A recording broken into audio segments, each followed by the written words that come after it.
Welcome to Freelance Sucks. Here we discuss the dark side of freelancing about which nobody usually talks out loud. In this show, we speak with experienced freelancers, and I'm sure listening to their stories helps you prepare for freelancers' challenges. My name is Yuri, I'm a community builder at Code Control and 9am.works, and my guest is Orell Garten, an experienced freelance software engineer who solves business problems with code and helps companies when engineering meets data in software from prototypes to production. So, welcome, Orell. Hi, Yuri. The Happy to easiest be here. question, the easiest question I always start the conversation is for you as a freelancer, what is the most challenging part of being a freelancer? I think it's two things.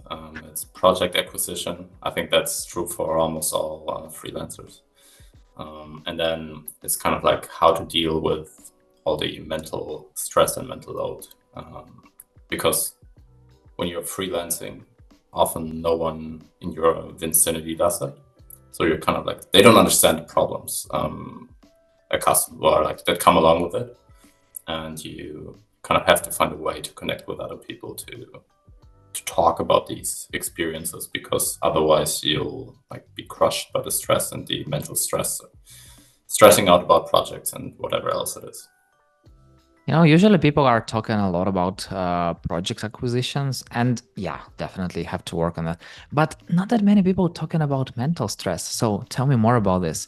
What kind of situations bring you the stress? Good question. Hard to answer. um, I think it's uncertainty in a like very specific way. Obviously, freelancing is always coming with uncertainty, which is fine. I actually like that, but sometimes it's, do you do A or B, and then when you do B, A will not going to be happening anymore, and that's sometimes freaking me out, because you spend time doing whatever you do, and some other door closes, so you have to live with that decision, and it's not always easy to like mentally deal with that, especially if it's like a bigger decision. Especially like deciding between projects, or I should have like told them a lower rate to get the project, or these like self-doubt inflicting things. Uh, these are things that are stressful, and I think you have to talk about them with other freelancers, and yeah, mostly freelancers, I think, because they understand the problem. Like everyone I talk to about this, they all go through the same phase at one point, and like imposter syndrome is big, I think, for everyone, but it's different when you're like, your self-confidence kind of is what gets your projects and makes money, Yeah. compared to you're being paid by a company, and the money is kind of like given to you, and like obviously you have to work for it, but it's a different setting in which you get your money. No, I feel like just talking to people, just understanding that you are not alone with this challenge is already helpful. And still, I also think that if you talk to others, they can give you some bits of advice here and there. And most likely you won't go by their steps, but you can build your own understanding, your own mindset around this. And I'm curious, like, what is your mindset? How do you deal with the stress? Yeah, another good question. um, So I'm usually talking about it to like close friends, or like other freelancers that I'm relatively close with. And then like communities like Uplink, for example, are good to talk about more general problems too. Since it's still like kind of an open community, I don't like put everything out there, Yeah. but it's still a great way to also get a feeling for what other people feel. And then I think it's important to go to like community places, meetups, conferences. Freelance Unlocked, for example, was great. Like it, everyone I know who was there like had so much motivation and energy afterwards, because it was like this, you knew people from the internet, or Slack community or whatever, how you came there, and then you got to meet them in a real life scenario. talk to them and see, okay, although like I perceive them as very knowledgeable and very advanced in their freelancing career, when you talk to them, they're still like, okay, we're not the same, but we are like having the same doubts and having the same problems in many ways and challenges, just on a different level maybe. But that's not the problem. The problem is not talking about these problems at all. So certainly helpful. You've told this interesting thing that when you are sharing your challenges, you are not sharing everything. So you still have to choose what to share, what not to share, because maybe it can somehow reflect on your reputation or whatever. So how do you choose what to share openly with people? Heat of the moment decision. It depends. I think in Slack communities, for example, it's very difficult to like keep up the guard because usually there are a couple of thousand people in the community, but only maybe 50 are actually active. But you never know who actually reads everything. So I think never know. Even you never know. Sure, there might be a couple of thousand people in the Slack community. 50 are actively like doing stuff, and I don't know, maybe 100 are doing like just read. You never know where that goes. So it's always good to have some guard up, just to know. But when I'm in personal conversations with people, I'm usually not too guarded when it comes to like these things. Because I usually, like when I go to get that point, I usually trust people enough to understand that we're talking about a common issue, and we both like it's like an intimate setting in one way or another. What is the most time-consuming thing you must deal with as a freelancer, except for work itself? Marketing, I'd say. LinkedIn, probably. I spent way too much time on LinkedIn. Because when you post, you kind of like get addicted to following the feed, reacting to others. And then over time, you kind of like get to know the people you're constantly interacting with. So it's not much different than some other social media feed. You're just kind of hooked, and obviously they are also designed to hook you. But just even posting, it takes a lot of time. Just posting and then being active during the time when the post is posted, and kind of like see if anything comes from it or not. So the whole marketing thing in general just takes a lot of time. How much time do you spend on LinkedIn daily? It's probably open like all the time, but spending maybe 30 to 60 minutes, usually, I don't know, sometime in the morning to catch up. And then sometime, usually after lunch, because that's when I post, and that's when a lot of like the American East Coast wakes up. So there are a lot of like interesting posts from this side. And then like, a lot of people in Germany post around lunch too. So that works quite well. Yeah, I think. And then I don't know, on the phone, like checking something new in the feed. Yeah. I feel like the great approach is to post right before you're going to the lunch, and then when you're having your food, you're just checking your phone, and like you're definitely checking it, and having some real, there is this book Never Eat Alone, and I feel like that's exactly how you will never eat alone. If you post something and then people react and comment and you answer, and you gotta never eat alone. It's not about that. It's about connecting in real life still. Yeah. I feel like LinkedIn is kind of part of real life also. So what is the most nerve-wracking thing you must deal with as a freelancer? Money, I would say. Like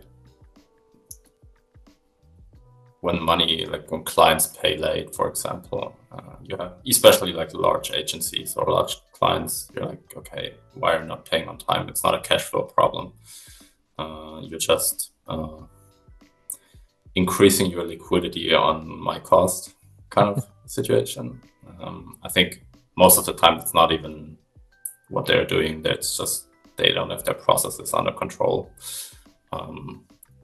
Super important person X is just on a holiday, and no one else can sign off the invoice or whatever.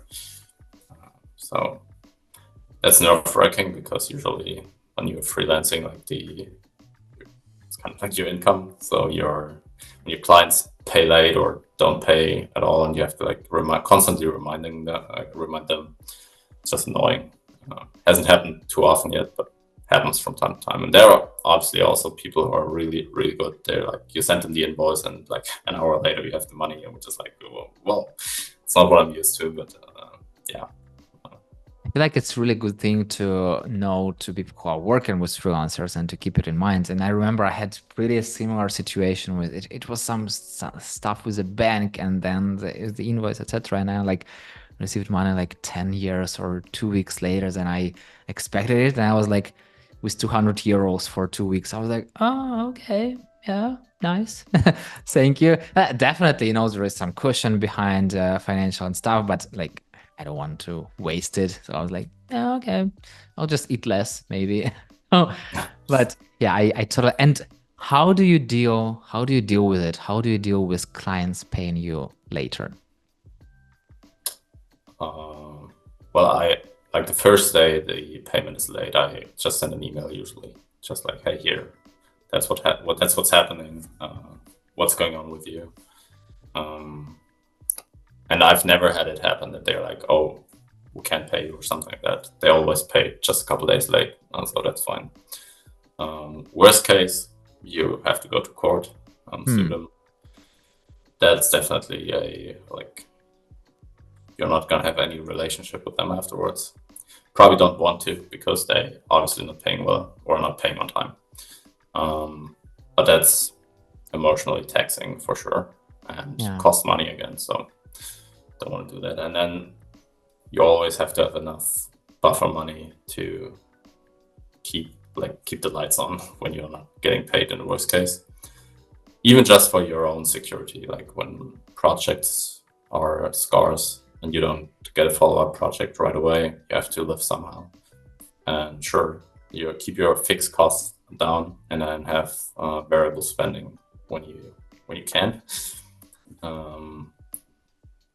But sometimes I see like people starting out freelancing and they're like, yeah, I have like 2 months saved up, and it's like, okay, you need immediately you need a project because you start working, you work 30 days usually, then you send in the invoice for these 30 days, and then another 30 days until you get paid.